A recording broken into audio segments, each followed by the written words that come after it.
بسم اللہ الرحمن الرحیم۔ آج الیکشن کمیشن کی اسکروٹنی کمیٹی کا ایک اور اجلاس تھا، اور اس اجلاس کی اہمیت یہ تھی کہ 14 اپریل کو جو الیکشن کمیشن نے آرڈر پاس کیا تھا، جس کے تحت ہمیں پہلی دفعہ پی ٹی آئی کی جو جمع شدہ دستاویزات ہیں اور ہمارے 2 فائنینشیل انالسٹ اور چارٹرڈ اکاؤنٹنٹس کو یہ موقع دیا گیا تھا کہ وہ پہلے 40 اور پھر 15 گھنٹے بڑھ کے ان کو 55 گھنٹے کا موقع دیا گیا کہ وہ تمام پی ٹی آئی کی جمع شدہ جو دستاویزات ہیں اس کا جائزہ لیں اور اس جائزے کے بعد اپنی جو رپورٹ مرتب کریں۔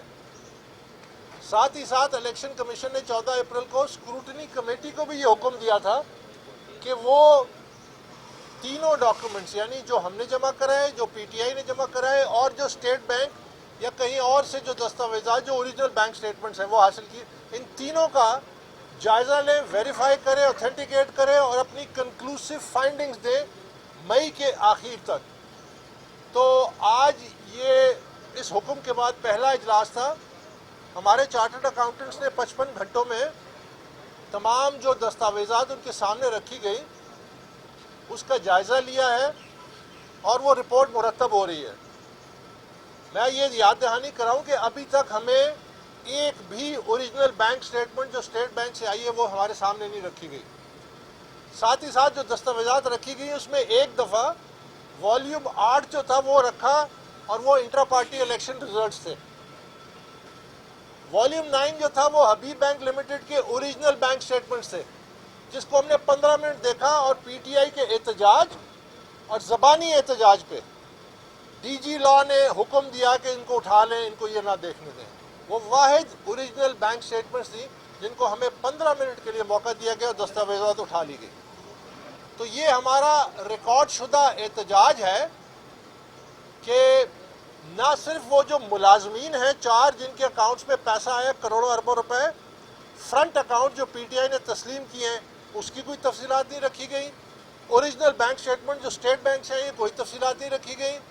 اس کے علاوہ جو بین الاقوامی اکاؤنٹس ہیں 6 ہم نے نشاندہی کی ہے اور انہوں نے تسلیم کیا ہے پی ٹی آئی نے، اس کی کوئی بینک سٹیٹمنٹ نہیں پیش کی۔ اس کے باوجود جو کچھ ہمارے سامنے رکھا ہم نے اس کا مفصل تفصیلی جائزہ لیا ہے اور اب اس کی رپورٹ تشکیل دے رہے ہیں۔ الیکشن کمیشن کی جو اسکروٹنی کمیٹی تھی، آج کا جو اجلاس تھا، اس میں انہوں نے ایک قباحت ظاہر کی کہ ان کے ایک ممبر جو اسکروٹنی کمیٹی کی ان کی طبیعت ناساز ہے، تو اس کو باقاعدہ اجلاس نہ سمجھا جائے اور ایک غیر رسمی اجلاس کے طور پہ، اور اگلی تاریخ جو ہے اس کا تعین بھی انہوں نے نہیں کیا اسکروٹنی کمیٹی کا کہ اگلا اجلاس کب ہوگا۔ انہوں نے کہا ہم آپ کو بعد میں نوٹس جاری کریں گے کہ اگلا اجلاس کون ہوگا، لیکن ہم نے اپنے جو تمام معاملات تھے وہ کمیٹی کے سامنے دہرائے جو میں نے ابھی آپ کے سامنے پیش کیے، اور ساتھ ہی ساتھ ہم نے یہ بھی کہا کہ آپ ہم سے پوچھئے کہ اب آپ کو ہماری مزید کیا کسی قسم کی کمیٹی کیا چاہتی ہے، ہم کیسے اس کی سہولت بنے کہ وہ اپنی رپورٹ مکمل کریں۔ ہم نے ان سے یہ ضرور پوچھا کہ آپ نے ابھی تک کون سے ڈاکومنٹس کی ویریفائی کیا ہے، ہمیں یہ تو بتائیں کہ جن دستاویزات کو آپ تسلیم کرتے ہیں کہ یہ حقیقی ہیں اور یہ قانون شہادت کے مطابق ہیں، تو ہمیں کوئی جواب نہیں ملا۔ ہم نے پوچھا کہ آپ نے ابھی تک کیا ہے 3 سالوں میں، 3.5 سال ہو گئے اس کمیٹی کو، ہمیں 55 گھنٹے دیے گئے اور انشاءاللہ ہم وہ رپورٹ اور حقائق عوام سمیت الیکشن کمیشن کے سامنے رکھ دیں گے، اور ہم اس رپورٹ پہ کام بھی کر رہے ہیں۔ آپ نے کیا کیا؟ آپ نے پچھلے 3.5 سالوں میں کمیٹی نے کیا کیا ہے؟ ہمیں یہ تو بتائیں کہ یہ 3.5 سال جو ہیں انہوں نے ہمیں جو ادھر ہم آ رہے تھے جا رہے تھے کہ پریکٹیکلی ڈاکیومنٹس کی پروزل ہو گئی، اس کا ریویو ہو گیا، اس کی فائنڈنگز ہو گئی، آپ نے کیا کیا؟ تو ہمیں کوئی جواب ایسا ملا نہیں۔ بہرحال ہم نے ان کو یہ کہا کہ آپ بتائیں ہم مزید آپ کی کیا اس سلسلے میں معاونت کر سکتے ہیں کہ آپ اپنی رپورٹ جو بھی ہے وہ آپ الیکشن کمیشن میں جمع کرائیں، جلد از جلد کرائیں تاکہ یہ معاملہ آگے بڑھ سکے۔ تو یہ آج کی کارروائی تھی، اور میں اس میں بس یہی دہرانا چاہتا ہوں کہ یہ جو 3.5 سال کا تعطل تھا، اس کے پیچھے یہ اب فورن فنڈنگ کیس سے بڑھ کے فورن فنڈنگ گیٹ بن چکا ہے۔ یہ ایک بہت بڑا سکینڈل ہے. یہ میگا فائنینسنگ اور میگا فنڈنگ کرپشن کا اور انلیگیلٹی کا ایک بہت بڑا سکینڈل ہے. اور جب حقائق سامنے آئیں گے تو میں سمجھتا ہوں کہ لوگوں کے لیے حیران کن ہوں گے. اور اس میں لیکن اس کے باوجود کہ وہ تمام پکچر ہمارے سامنے نہیں رکھی گئی, اکاؤنٹ چھپائے گئے ہیں. بھائی آپ فیکٹ فائنڈنگ کمیٹی ہیں, آپ ہم سے کیوں دستاویزات چھپاتے ہیں؟ آپ کا کام ہے حقائق سامنے لانا, حقائق کو چھپانا نہیں. تو یہ معاملہ جو ہے اس کو بھی ہم اپروپریٹ فورمز پہ اٹھاتے رہیں گے, اور انشاءاللہ ہم امید کرتے ہیں کہ یہ اسکروٹنی کمیٹی جلد از جلد اپنی رپورٹ الیکشن کمیشن کو دے گی, اور ساتھ ہی ہمیں جو انہوں نے حکم دیا تھا اس کی تعمیل بھی ہم انشاءاللہ جلد از جلد مکمل کر کے الیکشن کمیشن کے سامنے جو بھی وہ دستاویزات ہیں وہ ہم سامنے ریکارڈ اور رپورٹ جو ہے وہ رکھ دیں گے. بہت بہت شکریہ.